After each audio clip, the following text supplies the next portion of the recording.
Hi Instagram, it's Maha here, and I wanted to come on and speak from my Palestinian Lebanese roots as a birth educator of almost 3 decades, teaching all over the world, an independent voice in birth, and as mentioned, a Palestinian woman. And this is not scripted, this is from my heart. I have been sitting on a lot of pain and grief over the last 10, 12 days. And I wanted to come on and share some of my story and some of my thoughts to what's happening in the world in relation to the work that I have been doing in EmbodyBirth. And it was interesting because I always look for signs for things. And this morning I wondered, should I go on and speak? And when I got into the car to take my daughter to school, my 15-year-old, there was a dandelion sitting right at the door of my car. And I knew that was a sign because I've used the dandelion as a metaphor in EmbodyBirth, where we spread the seeds of change into the world through the education, the philosophy, the lifeblood of EmbodyBirth, which is about bringing mothers and babies and children together regardless of where you come from. And as I've watched the unfolding of this last 10 days, the understanding is that coming from Palestinian background, we have known this story in our blood and in our veins and in our bones as refugees for a long time, 75 years. So I wanted to tell you a little story about my dad, who came from a village in Al-Ramle in Palestine. He was born in 1932. And his family had lived there for thousands of years up until 1948, when the Palestinians had to run from their homes and Israel was formed. Now, the history of this area, and many people are going to argue and have their say and say whatever they would like to contribute to this, but this is my story and my truth of my family, is that my father told me that Muslims, Jews and Christians all lived in harmony in the villages in Palestine in the 20s and 30s when he was young and his parents were there. And when he said when there was a celebration, if there was a Jewish celebration, the women would come with sweets to his village and give them to his family and the people of the village and share their celebration. And if there was a Muslim celebration, they would take the sweets and the food to the Christians and the Jewish people. And if there was a Christian celebration, the same thing. So everyone lived in harmony. And the Jewish population of Palestine was probably around 5%. And I love this story because it shows historically, before the state of Israel was formed, that Arabs and Jews, Muslim, Christian, all lived together and respected one another. So I really love this story.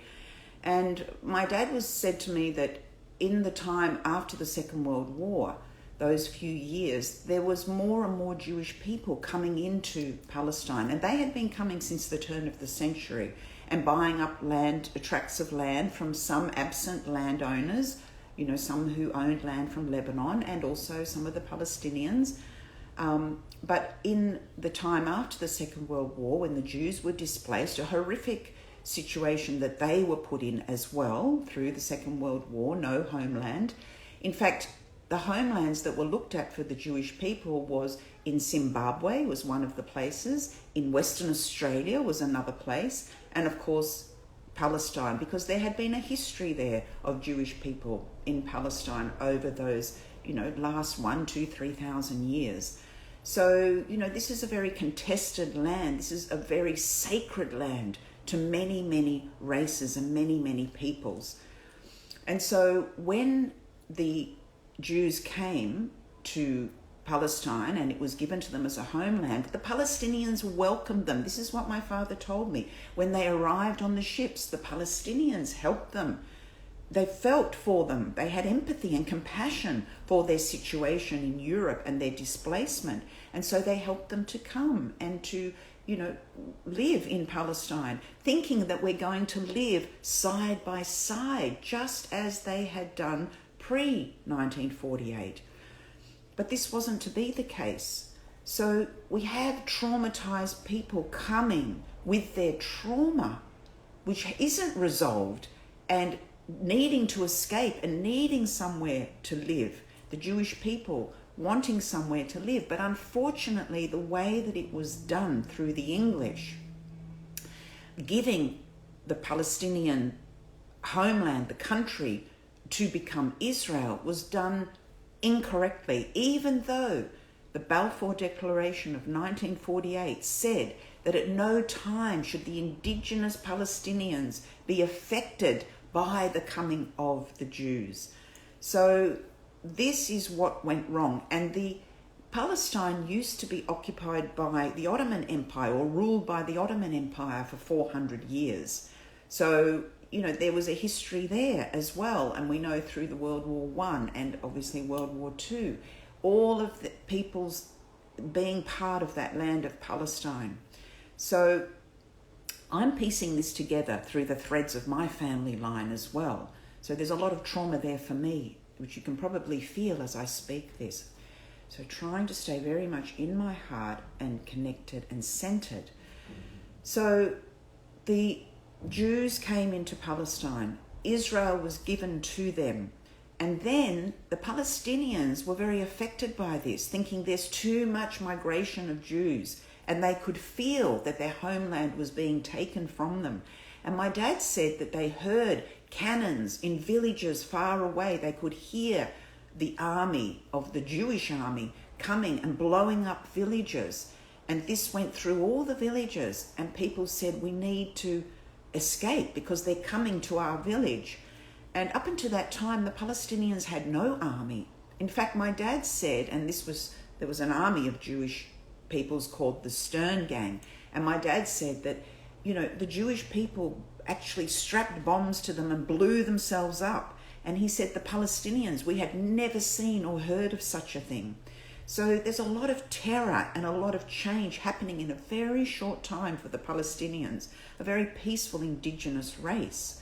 And so my dad said as the cannons and as they heard the villages were being bombed one after the other, my grandmother, Amina, with her 9 children, my dad being number 6, she dug a big hole in the ground and she put all of their possessions into that hole in the ground, including her Singer sewing machine. She used to sew for the village and all the families, which is a beautiful story. But she hid her sewing machine under the ground with all of the possessions, and they put the key, thinking, we are going to come back. This is going to be a short time, this so-called invasion, this war.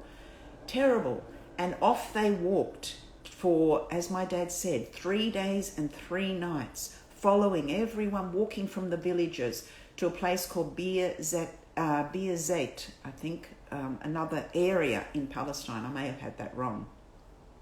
And there my father said they were given an olive tree and a hessian sack, and they were told, this is now your home. And people were completely gobsmacked by this. They were just like, what? We've just been living for thousands of years in our beautiful homes, and now we're living with an olive tree and a hessian sack, 9 children, mother and father. They were bewildered and not sure what was going to ensue, what was going to happen next.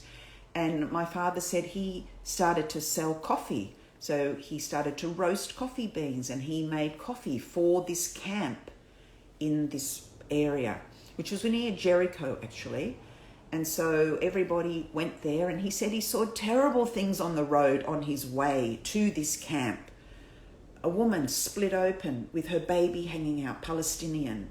Another one with a baby on her breast. The mother was dead, the baby on her breast. They saw terrible things. My father was 16 in 1948. and not knowing, walking into the wilderness, not understanding, not knowing what was going to happen, but thinking that this would maybe be a short time and they could return home. So of course this isn't what happened, and they ended up in other camps with UNRWA, and my dad became a teacher at 16 in this camp. And it was full of Palestinians. So there was about 750,000 Palestinian refugees at that time in 1948 when Israel was formed.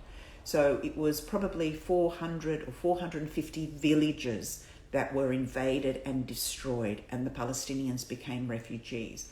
So this camp that my father was in, he studied in, some people, the camps became the Gaza, the camps became the West Bank. So some of those refugees that you are seeing now in the Gaza and in the West Bank are refugees from 75 years ago who never were able to return home. So this is why it's just a shocking situation of what is happening, and that the Palestinian plight has never ever been resolved. There has never been, as international law says, there is the right of return for refugees. Unfortunately, Palestinians have never had that right. And we are the largest refugee population in the world, over 10 million Palestinian refugees worldwide, including myself, my children, my family. So this is a bigger story than just the last 10 days. This has been ongoing for decades. So my father ended up in this camp with his 9 brothers and sisters, his mum and dad, and then he studied, as he was a teacher, he studied accountancy. And eventually, because they were not able to return to their village, most had been destroyed and then occupied by Jewish families who were so happy to have somewhere to go, which I understand after the Second World War and all of that tragedy and trauma. Of course, people want to be able to settle and have somewhere to call home. But again, it wasn't done in the correct way. It did not look after the indigenous Palestinian peoples of the land who had lived there for thousands of years. So this has been the ongoing dilemma. So back to the camp. So my father studied to be an accountant, and he finally was able to set his accountancy exam in Jordan, and he passed, and he got a job with East West Jerusalem Airlines as an accountant, and he was able to buy a block of land in Jordan to bring his family from the refugee camp they were in Palestine. And so they all came to Jordan. His brothers helped to build a house for their mum and dad, my grandma and grandfather, in Amman in Jordan, and that's where the family went.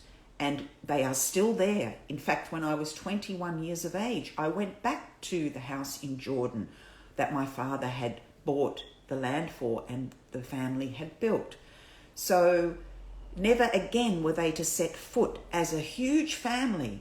My family is the Al-Musa of Moses family, and we have another surname, Al-Essa of Jesus. So, and we have a third surname as well. So the Palestinian families have been for thousands of years, it's like a tribal family community, knowing that where your grandfather is from, your great-grandfather, your great-great-grandfather, when I say Al-Musa or Al-Essa, people know what village that family comes from. We are very strongly tied to our land, to our origins and to our roots. And this is devastating that this ongoing conflict has not been resolved. So I think a lot of people don't understand how long this has been going, and also that this is the longest unlawful, through international law, military occupation in the world of modern times. So when you see the Gaza and when you see the West Bank under occupation, it is an illegal occupation. This should not be happening.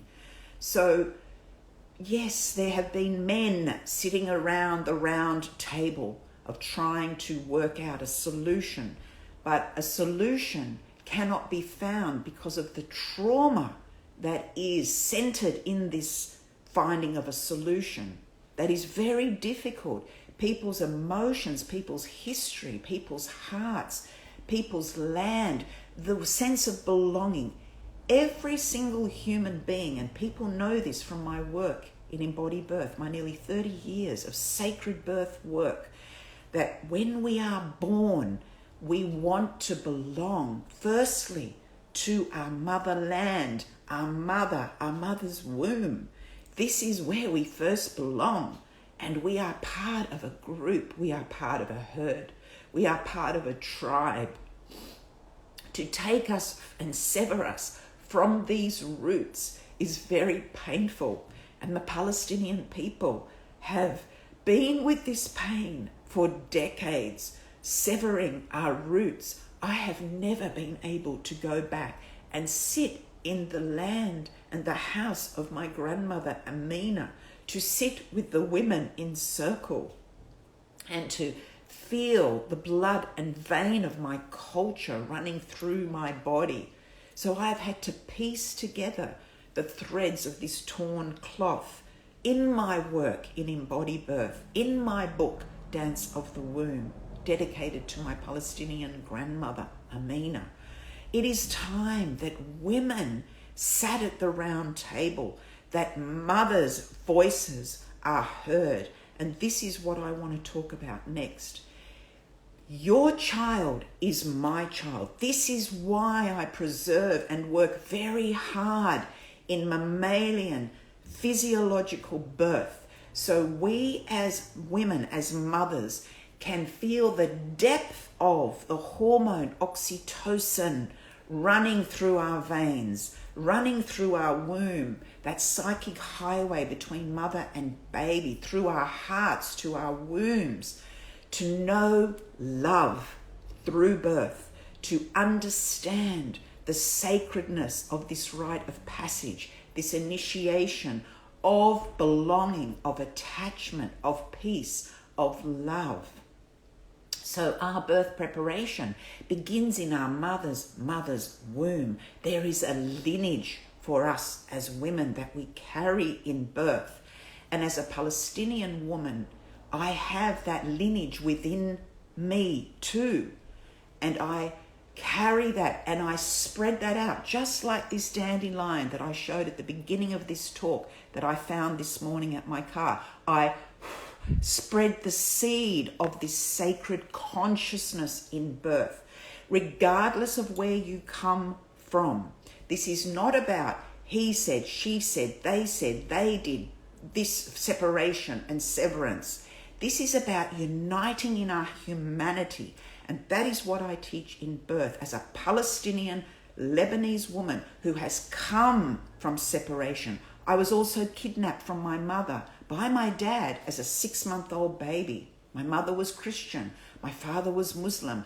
I have come from this separation. And yes, I sit in my privilege here in Australia, in my home, in a peaceful land. What would I do if I was a Palestinian mother being bombed and my children were being burnt alive? What would I do? As a mother, I will do everything to protect my children. Every mother does everything that she can do to protect her children. All mothers want peace for their babies, their children. And that's why it is imperative that we remember the power of oxytocin. We are meant to birth through the channels of love. We are meant to birth, to raise consciousness of love for humanity through physiological birth. Most women are robbed of this experience. And when we look out to the world, what do we see? We see anger, we see violence, we see separation. Even some of the birth workers, I'm sorry to say, who say, I stand with this part or I stand with that. I stand united for humanity. Of course, I have the connection to my roots. Of course, the story lives in my body. And I transcend that too, as much as I can, to alchemize my story into love and bringing people together. That is what EmbodyBirth is about. And as an independent And I think the only international Palestinian woman birth educator in the world, it is my duty to let love walk before me, not hatred, not separation, not trauma, not my anger. And I feel all those things. I need to stand in my integrity, and I need to speak up for all mothers and children and babies. We go through this initiation. Every single mother, whether you are Jewish, whether you are Palestinian, whether you are English, American, Australian, Spanish, South American, and we talk about that in EmbodyBirth. This is a universal consciousness that birth gives us. Stop with the division. Stop with the separation. I implore all mothers. It is a tragedy what is happening. Absolutely. There is no doubt about that. And every child, a Jewish mother's baby is my baby. A Palestinian mother's baby is my baby too. I understand the journey of what it takes to bring a soul to the world. This is the kind of education, and this is what we as mothers need to speak up for. And educators, birth educators, we must sit at the round table of peace together and share our voice, speak our truth, acknowledge each other, see each other, understand each other, and come together. How can we come together to make the world a better place? If we do not do this, we are going to all fall into the abyss of darkness, and humanity is lost. So I say to all mothers, to all women, stop the genocide in your own heart, in your own mind, in your own psyche. Come into that place of peacefulness, of meditation, to feel what every mother feels on this earth. One mother, one baby, one at a time, we repair this mess. Again, I can be criticized because I live in my privilege, but I have had pain. I have been severed from my family. I understand our history. I have been in Australia on my own with none of my Palestinian family. In fact, at the end of this month, one of my Palestinian cousins is actually coming to live here. The first time in my 61 years in Australia will I have a Palestinian cousin, and her children are going to be permanent Australian citizens. And I am so happy because I've never had that connection to my culture, heart to heart. And that is why this is a universal truth that we as mothers carry. And if many of you know my book, Dance of the Womb, there is a story in my book, if anyone has read it, and it is a story of an Israeli mother whose son was killed in a bus being blown up in Israel, and a Palestinian mother, her 9-year-old daughter, and the kidney of the Israeli son is going to be given to the Palestinian girl. She's about 9, the son was about 19. And the Israeli mother and the Palestinian mother come together as one unity for their children, for the lives of their children. And the Israeli mother is acknowledging that this son's kidney is going to the Palestinian girl. And the Palestinian mother is acknowledging and thanking the Israeli mother for giving her kidney to her daughter. This is the power of the maternal voice. This is the power of caring for every mother and child, regardless of where you come from.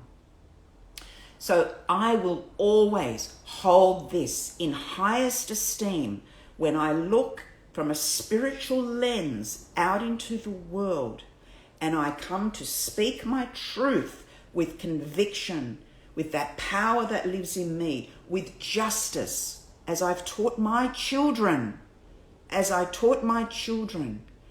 Don't side with the person who has done the wrong thing just because they are your friend. Side with justice, side with fairness, and your heart, the laws of humanity, the laws of life tell us what is just and what is fair. This is what we must teach our children. And it's difficult. It is difficult because we have to push through that ego of separation. We have to push through that pointing the finger, the blame, the shame, the make wrong, the judgment. We have to truly come into our heart space, no matter where you come from, and dive deep into that place and bring that to the world. Gift that consciousness to the world. Every single birth keeper, every single mother, every child, every family. And then we will know peace. We must collectively, as mothers, come together. We must come together. And I'm saying that as a Palestinian woman who has had a lot of stress and distress in this past week.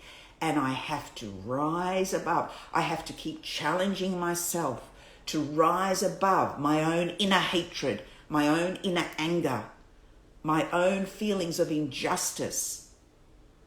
Feel that, but alchemize it. Rise above. Maha, rise above. I'm always telling myself, go to the highest order. What is the highest spiritual calling? And it always comes to uniting, coming together, belonging. As I said, we are all searching to belong as humans. We all have two eyes, a nose and a mouth and a heart. So to belong is our highest spiritual calling. That is our transmission. Unity, belonging, and being honest in your own heart, your own psyche. What are you doing to gift the world with this evolved consciousness? Okay? And we know, and this is the last thing I will say, we know that the imprint of birth has an impact on the imprint of consciousness in the world. So in EmbodyBirth, we want babies to be born through clear channels and to be born into the arms and hands of love, into the maternal arms, to feel the heartbeat of their mother, to smell their skin, to see and look and connect energetically, physically, emotionally, psychically. This is the attachment and this is the bonding that we need for all mothers and babies. So keep coming back to unifying. And yes, there will be anger, there will be hatred, there will be division, there will be he said, she said, they did, they didn't do. It's going to play out. Come back to your heart. What is the music of your heart? What is the rhythm of your heart telling you? Where do you stand in the world? This conflict, there are conflicts everywhere, constantly. Women, you carry the medicine in your womb. Tap into that medicine. That medicine is neutral. That medicine wants to gift the world with love consciousness. So as a Palestinian woman, as a Palestinian Muslim woman, as a Lebanese Christian woman, coming from both sides, we must unite for the children, for the little babies who are being burnt alive. We must come together. Your child is my child. They are all children of the world. This is the spiritual message that I want to send out. Stop the division, stop the separation, stop the blame game, and understand that as mothers, I birth the soul, the spirit of humanity, regardless of where I come from. This is the universal law of birthing. And all of us must stand together in this deep, sacred consciousness if the world is going to survive this madness. So I send my love to all of you. I send the healing. Yes, your child is mine. Lead with love and compassion, yes. And anybody who works in the birthing world must come back to this law of love. What are you doing? What is your intention? Your highest intention. Your highest intention. And for nearly 30 years as the founder of EmbodyBirth, this is what I teach in my program. This is what I teach my teachers of EmbodyBirth, that we are one as women, that we are connected through this compassion and care. So reach out at any time if you want to chat with me. I'm here, and I love you all. And as we say in EmbodyBirth, Mama, stay. Yes, just reading the comments. Thank you to everybody. Thank you to everybody.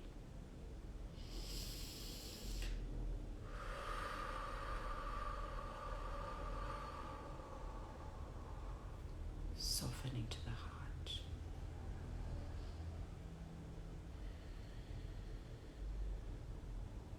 Remember who we are, why we are here as mothers. Love you all. Have a great day.